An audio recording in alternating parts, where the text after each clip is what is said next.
السلام عليكم ورحمة الله وبركاته، ازيكم يا حبايب قلبي عاملين ايه؟ يا رب دايما تكونوا بخير. قبل ما نبدأ الفيديو عايزين نصلي على الرسول، اللهم صل وسلم وزد وبارك عليك يا حبيبي يا رسول الله. ولو انت اول مرة تشاهدي قناتي او تشاهدي فيديوهاتي يا ريت تشرفيني وتنوريني بالاشتراك وتفعلي زرار الجرس على كلمة الكل، علشان كل ما انزل فيديو ينزل لك بإشعار. النهارده الروتين بتاع النهارده روتين ايه بقى؟ هو هنعمل النهارده هقول لكم كده كل حاجه، وهنصور مع بعضينا كل حاجه والله العظيم، ومش بصوا مش هفوت اي حاجه كده غير لما اصورها لكم. النهارده ان شاء الله احنا نازلين نجيب شبكه العروسه، عقبال يا رب ما يفرح الناس كلها وكل البنات. وبصوا كانت في دعوه دايما حلوه كده كنت بسمعها من الحاجه دايما، تقول ربنا يا رب يستر الولايه ويفرح الولايه كلها يا رب. اللهم امين. كل ام تفرح ببنتها، كل بنوته تفرح بفرحها او تفرح بشبكتها، او بصوا يعني كله كده مش عارفه اجمع. المهم، بدأت امتى بقى؟ عايزه اقول لكم ان انا دخلت المطبخ يعتبر كده والله عايزه اقول لكم من الساعه 8 الصبح. من الساعه 8 الصبح كنت داخله المطبخ. طيب هتعملي ايه النهارده؟ هنمشي كده مع بعضينا وهنقول احنا عملنا اكل ايه النهارده. طبعا انتوا شفتوني انا الفراخ اللي انا سلقتها دي قدامكم يا بنات، دي فراخ انا كنت متبلاها من امبارح، يعني من بالليل كده غسلت الفراخ وعاملاها كده ايه، يعني الفرخه على 4 وكده، يعني ارباع ارباع تمام. كان بصلايه على قطايه على ملح على فلفل اسود، مش اكتر من كده. دخلت ما بين الجلد وبين اللحم والكلام ده كله التتبيله دي اهي، ولفتها بقى بورق الاسترتش وحطيتها في التلاجة. صحيت الصبح زي ما انتوا شفتوا، روقت المطبخ بتاعي، غسلت حبه المواعين وظبطت كل حاجه ورايا فيه عشان ابدا الاكل واحده واحده. المهم، حطيت الحله كده زي ما انتم شفتوا، غلت الميه ونزلت عليها بالفراخ. طبعا الفراخ متبله وكل حاجه، بس انا زودت حاجات بسيطه. حطيت كوبيبه صيني، حطيت زعتر، حطيت روزماري، وغالبا زودت كده فلفل اسود اللي انا فاكراه، وغطيت على الحله وشفت انا هعمل ايه تاني ورايا. طب النهارده هنعمل ايه؟ هعمل محشي. المره اللي فاتت انا كنت عامله لهم محشي برضو بس كان كرنب. النهارده هعمل محشي، ما تقوليش كل مره محشي يا منى، هقول لكم بصوا احنا في الشتاء، والشتاء المحشي ده الرئيس بتاع الشتاء. تمام. انا جبته الصراحه مقور، لاني ما كنتش بصوا يعني انا تبلت الفرخ والحاجه، بس والله العظيم ما كان في دماغي ان انا هعمل ايه بالظبط. دماغي كانت مشلوله عن التفكير ان انا هعمل ايه وكده. فقلت خلاص هاتولي محشي كده وهنعمل فاصوليا بيضه. انتوا شفتوا الفاصوليا البيضه انا كنت سلقاها وسايباها جنب يعني اول ما قمت الصبح برضو سلقت الفاصوليا عشان ارتاح منها وابقى مرتاحه منها. اما الفراخ، طبعا الفراخ البيضه انتوا كلكم عارفين إن الفراخ ما بتاخدش سوى، يعني ما بتاخدش وقت في السلق والكلام ده كله. طيب، خلصت من خلصت من الفراخ وحطيتها طبعا. كنت معايا هنا الخضار غسلته غسله كويسه. الخضار ده انا جبته يا بنات متقور، ما جبتوش اللي هو الكوسه والبتنجان، جبتها متقوره، ما جبتهاش يعني ما جبتهاش لسه هقورها والكلام ده كله، لا. هما كيسين كده انا اشتريتهم، غسلتهم ومسكت الخضره برضو بتاعتي غسلتها ونقيتها يعني، وغسلتها وسبتها كده على الرخام عشان ايه، يعني سبتها هنا تتصفى كده شويه واخدها على الرخام واقطعها. خدت برضو كيلو من الرز. عايزه اقول لكم والله الخلطه دي زاد منها رز كتير. حطيته في كيس من اكياس التخزين وكده وحطيتها في التلاجة. المهم انا كنت بشرب بصل يا بنات كتير كده زي ما انتم شفتوا، حطيت بصل للفاصوليا وحطيت بصل للمحشي وسبت الحاجة على النار موطية عليها، وغسلت الخضار اللي انتوا شفتوا وجهزته، وخدت الخضرة هي التانية كده وجيت على الرخامة علشان اغسلها. انا بقول لكم والله العظيم انا صاحيه من 8، بس عايزه اقول لكم انا في السرير حوالي كده من الساعه 6 وانا صاحيه. اقوم دلوقتي ما اقومش، اقوم دلوقتي ما اقومش. ما انا عارفه اني مش ورايا حاجات كتير، بس انتوا عارفين الواحد لما يبقى فيه حاجه وراه او في حاجه شاغله دماغه ما بينامش، بيبقى عايز يقوم كده بدري ويفكر فيها بدري وكده. بالمناسبة النهاردة هتقولوا لي لحد أجازة والكلام ده كله، لأ إحنا خدنا رقم تليفون الراجل ومتفقين معاه والكلام ده كله، هنتصل وقلنا له هنتصل بيك وهنجيلك. وهو يعني مسلم، يعني مش من الإخوة المسيحيين وكده اللي إحنا هنجيب من عنده. تمام. بس فأنا حبيت إن أنا إيه، قلت أخلص الفيديو بتاعي ده النهاردة أنزله لكم قبل ما أنا إيه، قبل ما أنا أنزل وأروح وكده. المهم، خلصت البصلة. بصوا البصلة بتاعة المحشي خلاص اتدبلت اهي، نزلت عليها بالصلصة او بالطماطم بتاعتها، وهحط لها سكر وهحط لها فلفل اسود، بس مش هاحط أكتر من كده، أنا باحب إن أنا أحط السكر وأحط الفلفل الأسود، عايزة ملح باحط ملح، لأ أنا مثلًا حاطة في البصلة ملح كتير يبقى خلاص مش هاحط، حطيت كمان حبة بابريكا، قُلت عشان يبقى لون المحشي أحمر وكده، وهاحط كمان معلقة كبيرة من هريسة الشطة، لإني أنا ما حطيتش فلفل حامي، ما حطيتش المرة دي فلفل حامي، فحطيت معلقة كبيرة من هريسة الشطة. رجعت هنا قلّبت في البصلة بتاعة الفاصوليا البيضا، قلّبتها لقيتها خلاص برضه هي التانية استوت واتدبلت وبقت زي الفل، هانزل عليها برضه بالقوطة ونفس الكلام هاحط لها الفلفل الأسود وهاحط لها السكر وهاغطّي عليها وهاسيبها لحد كده بُصّوا ما تبقى يعني خلاص اتسبِّكت وبقت زي الفل. بس كده أهو، بُصّوا يا بنات هنا كانت خلاص كده الصلصة بتاعة المحشي خلاص بقت يعني استوت وبقت زي الفل كده زي ما أنتم شايفين، اتخدّعت وبقت حلوة والزيت طلع على الوش وتمام. بُصّوا البخار مخلّي التصوير مش عارف يوضّح لكم الصلصة والله العظيم.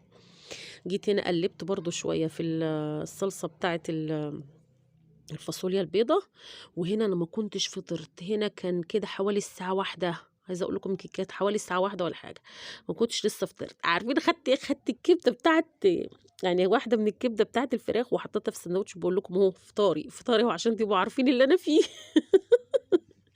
المهم اتسبكت كده القوطة بتاعتنا، نزلنا عليها بالرز والخضرة وهاقلّبها وهاسيبها كده بس يعني حوالي دقيقتين والّا حاجة كده على النار تتشمّع، يعني تتشمّع الرز يتشمّع شوية، الحركة دي فعلًا بتسهّل عليكِ وبتبقى حلوة في لمّا تيجي تحشي يعني المحشي بتاعِك. طيب الصلصة هنا بتاعة الفاصوليا خلاص اتسبّكت لقيتها لأ، هنا لقيتها حسّيت إن هي لسه عايزة شوية، حطّيت لها معلقتين شوربة أو كوبشتين شوربة وغطّيت عليها. تمام، خلاص الرز بتاعنا اتشمّع وبقى تمام وزي الفل، قلّبته كده بالمعلقة تقليبة عشان أتأكد منّه، هاشيل كده الحلة بتاعة الرز علشان أروح بقى إيه، أحشي الرز بتاعي أو أحشي المحشي بتاعي. طيب بصّيت هنا بصّة على الصلصة لقيتها برضه اتسبّكت وبقت حلوة، نزلت عليها بالفاصوليا وهانزل عليها بالشوربة بتاعتها علشان أغطّي عليها واسيبها على العين الصغيّرة دي بقى تستوي كده براحتها، هي الفاصوليا يعني كانت قرّبت تخُش في دور السوا، يعني يا دوبك هي تاخد كده إيه حاجات بسيطة مع الصلصة على النار. سِبتها على العين الصغيّرة وقعدت بقى جِبت بقى عدّتي بقى اللي أنتم شايفينها دي كلّها اللي أنتم شايفينها دي كلّها كده يا بنات البتنجان والكوسة بتاعي وقُلت إن أنا أقعد كده في الأرض بدل ما أطلع برّه وجوّه عشان العيال يعني كانوا مروّقين ومنضّفين الدنيا برّه، فاستحرمت إن أنا أطلع أبهدل لهم الدنيا بالمحشي والرز، لإني مش هاسلم، هييجي يوسف، هتيجي مريم، هييجي حد من جنبيّا، بس الحمد لله يعني كانوا عند باباهم والحمد لله كنت مرتاحة منهم في الوقت ده، كان عند باباهم في المحل تحت، فما حدش قعد قرفني ولا زهّقني.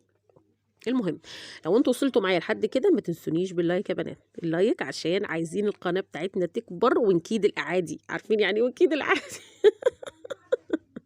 عايزين نكيد الناس كده ونكيد الأعادي ونبقى إيه، قناة كده حلوة ومحترمة، باقول لكم عليهم مين الأعادي بعد كده. المهم قعدت كده زي ما أنتم شايفين هاحشي في البتنجان والكوسة، لقيت الخضرة الرز هنا أو الخلطة كتير، طيب الخلطة كتير واللي قدّامي قليل، قُلت لهم: "بُصّوا هاتوا لي فلفل." أنا ما كنتش ناوية الصراحة أعمل فلفل لإن أنا ما عنديش حد يعني بيحبه أوي. قُلت لهم: "هاتوا لي برضه كام واحدة فلفل كده اغسلوهم لي وهاتوهم، وأنا برضه إيه هاكمّل يعني هاكمّل تقفيلة الحلة بيهم وكده." بس. فجابوا لي برضه كام واحد كده، حتى الفلفل كان صغير، ما كنتش جايبة أنا ناسية إن أنا ما كنتش جايبة الفلفل الكبير، كنت جايبة اللي هي الفلفلاية الحجم الصغنطوط ده، يعني صغنطوطة كده صغيرة، فهي بتقول لي: "يا ماما الفلفل الصغير." قُلت لها: "مش مشكلة هاتيه." والله زاد قد كده، رُحت حاطاهم في كيس تخزين وقُلت مش مشكلة بقى أنا كده إيه، هاشيلهم واحطهم في الفريزر يعني، تمام، بس المهم هنا الفراخ بُصّوا استوت وزي اوعوا تفتكروا إن الفراخ كانت كل ده على النار. لأ، الفراخ بُصّوا يا بنات، أنا يعني طفّيت عليها كانت عايزة سِنّة تسوية بسيطة، فأنا طفيت عليها وسِبتها بقى في الشوربة تكمّل سِنّة التسوية بتاعتها، بس عايزة أقول لكم على حاجة للأمانة، أنا لو سِبتها شوية تاني ما كنتش عرفت ألمّها، آه والله العظيم ما كنتش عرفت ألمّها كانت هتتهري خالص. المهم طلّعت الفراخ من الشوربة، الفراخ دي لسه أنا محمّرة في الفرن، لإن أنا زي ما باقول لكم إن أنا لو سبتها شويه تاني كانت هتروح مني، فانا لو حطيتها حمرها حمور هتتبهدل مني، فانا هحطها بس تحت الشوايه كده تاخد لون بس ليس اكتر. طيب جينا هنا بقى نسقي الكرنب، مش عارفه الكرنب معلق ليه معايا. نحشي ما احنا حشينا. هنسقي بس كده الكرنب الشوربه بتاعته. تمام، وهغطي عليه. انا مش كنت محتاره الصراحه يعني احط دلوقتي ولا لا، فقلت بصي حطي واخلصي منهم علشان تشوفي اللي بعد كده ايه، والحاجه هتسخن كده كده الدنيا شتاء، والحاجه حتى لو عاملاها دلوقتي حالا بتبرد، فمش مشكله نسخنها بقى. شفت هنا الفاصوليا، كانت الفاصوليا خلاص استوت وبقت زي الفل وتمام. نزلت الفاصوليا من على النار الناحية التانية، وحطيت الشعرية علشان هعمل رز. المرة اللي فاتت انا ما عملتش رز، قلت هعمل لسان عصفور. المرة دي بقى قلت انا هعمل رز.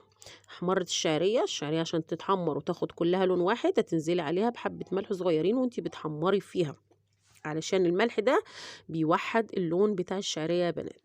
تمام، خلصنا كده الرز ونزلت عليه بالشوربه بتاعته، وهديه برده كده ايه تقليبه بسيطه هو التاني، وهدوق الملح بتاعه متظبط ولا لا. طبعا الملح ده انت لازم تدوقيه، انت ما انتيش عارفه الشوربه بتاعتي انا ناقصه، لا دوقي واكدي على نفسك وتاكدي من الشوربه بتاعتي. انا دقت الشوربه لقيتها محتاجه، مش فاكره والله كانت محتاجه ولا لا، بس متهيلي كده انها كانت محتاجه. انا فاكره ان انا حطيت، مش فاكره سنه ملح صغيره وبس. المهم برضو هنا اتشمع الرز معايا شوية، قلبته تقليبة تاني كده وهوطي عليه غطيته ووطيت عليه.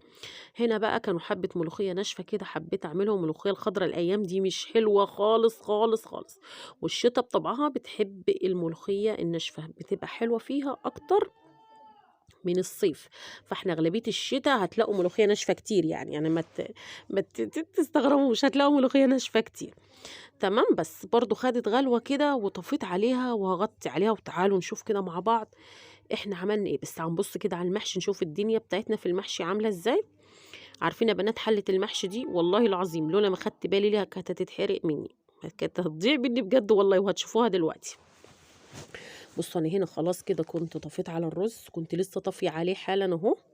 قلت الحق اخد لكم بقى اللقطه دي علشان قبل ما حد يجي والدنيا تتشغل، وانا عندي ضيف عزيز على قلبي، مزونه حبيبي ابن اختي، فجايني ضيف عندي النهارده، فقلت اخلص قبل ما يجي، يعني قبل ما يجي عشان اعرف اكل فيه براحتي بقى. بس الفيديو كده خلص، ويا ريت ما تنسوناش باللايك والشير والاشتراك في القناه. استودعكم في رعايه الله، والسلام عليكم ورحمه الله.